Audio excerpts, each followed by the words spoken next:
When I was in secondary school many years ago, I read a book called The Animal Farm.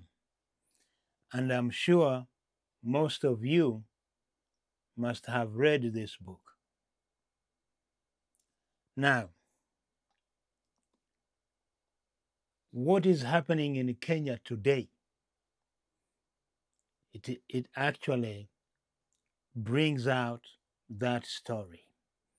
The book was written by George Orwell. And I don't know how he managed to put this story. It is like he was predicting the future. Can you imagine that? Another thing that we need to think about is this. Kenya today is being looked at a country that is progressive, a country which has got brilliant people, brilliant minds, a country that is moving really fast, a country with a growing economy. But then again, if you have read that book, The Animal Farm, all that does not matter. Whatever Kenya is going through, whether it is economic recovery, economic boom, and whatever it is really, it's so painful to see a country that we as East African people would be proud of. By the way, my name, I'm a man called Jay, and you are watching Africans in London TV. Let us go back to our story. Kenya. It surprises me that a president who actually convinced people to vote for him, I don't know what he promised, because really I was not really following Kenyan elections as such. But what surprises me, now this is where we are. People are on streets. They are saying no to these high inflations or taxes and stuff like that. How is that possible? The man has not even been in power, not more than 3 years, but already the country is in turmoil. Is the country not supposed to be progressing, or is it supposed to be going backwards? Or what did he tell the people when he was campaigning to be president? So, people are not on streets. They are saying no. I've already said that. And to be honest, there are so many countries which are going through these challenges that, like what Kenya is going through. But the people in most countries, they just keep quiet because they are suppressed so badly. They can't do anything. They can't fight back.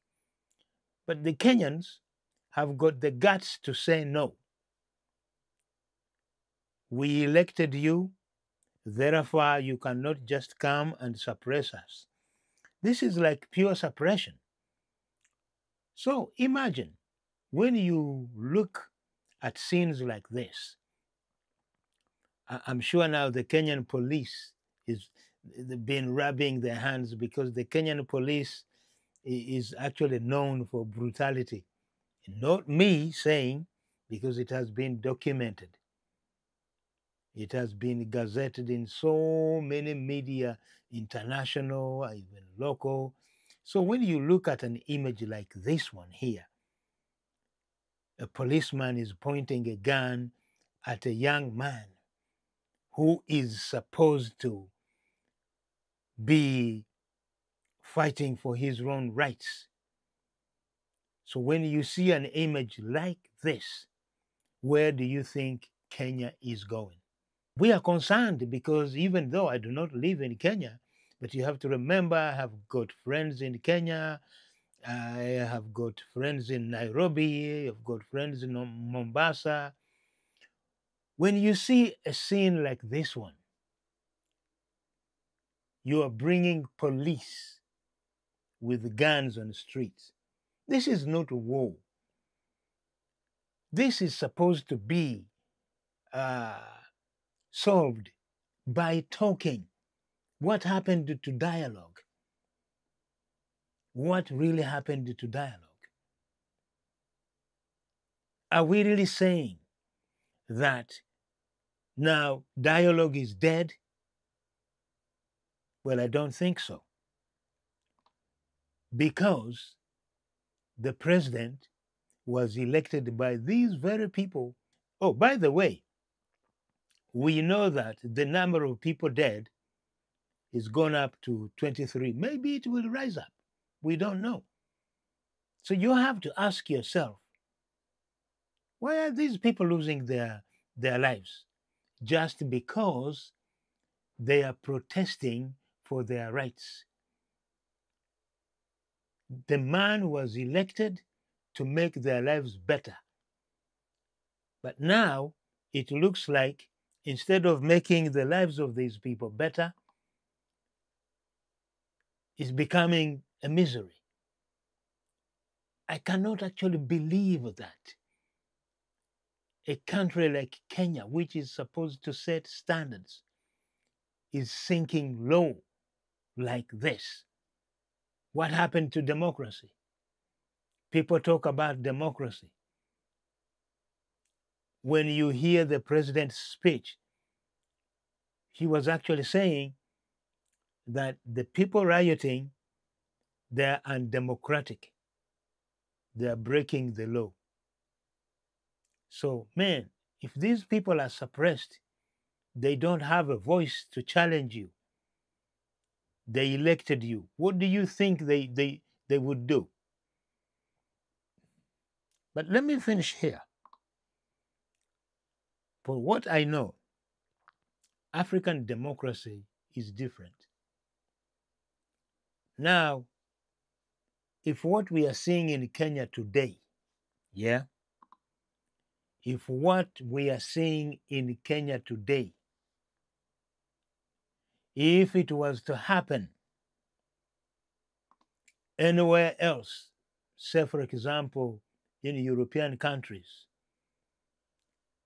President Ruto would have gone already, wouldn't be president the next day. So we need to revise this thing of democracy and how we view democracy and the rights we have. But let us hope that